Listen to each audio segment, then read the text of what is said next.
Efa miditra amin'ny fampindramam-bola manamevana ny tokantrano amin'izao fotoana sy ny anivon'ny postra malagasy. Tolotra izay isan'ny mora hoharina amin'ireo fampindramam-bola mahazatra any anivon'ny banky lehibe raha nambarany ministry ny postra sy ny fifandraisan-davitra androany.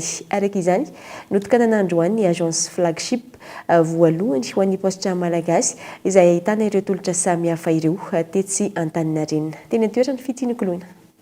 Ankoatra ny fandefasana entana eto an-toerana sy any ivelany, miditra amin'ny fampindramam-bola na ny microfinance ny postra malagasy ankehitriny.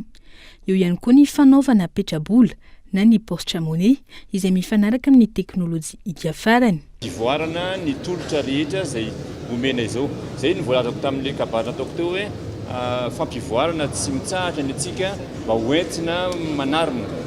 Le manarina moa fomba fiteny ihany fa ny tena ataonay tsy hoe manarina ihany fa tena hoe manao izay ampivoatra sy ahafahan'ny postra mipetraka mihoatra ny hafarany. Izay no ataontsika amin'izao fotoana izao. Le hoe manarina zany mantsy hoe lavo na hoe mianjera fa ny postra mijoro tsara hitantsika zao izy fa tena hoe manao ny tsaratsara kokoa, manao ny mampivoatra ny postra, anao izay ampatanjaka ny postra bebe kokoa no ataontsika amin'izao fotoana izao. Tsy mitovy amin'ireo fipetrany amin'ireo banky mahazatra amin'ny fampindramam-bola eo anivon'ny postra malagasy raha ny fanazavana hatrany. Tanjona ny ahafahan'ireo tokantrano sokajy madinika sy salantsalany mindram-bola amin'ny fahefa-mividiny.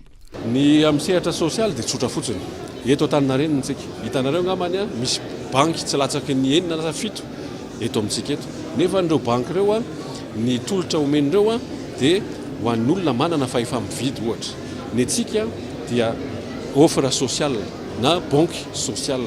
Izany hoe les services financiers izay ho atolotra postra malagasy dia amin'ny vidiny tena mirary. Ny antsika ny tanjontsika tsy hoe andeha anao tolotra ahazoana vola be. Tsy izay ny tanjon'ny postra malagasy satria service public ny antsika fa hoe ny ahazoantsika manome ny vahoaka malagasy. Tsy vaky volo izay tolotra afaka azo ny fahefa-mividy malagasy.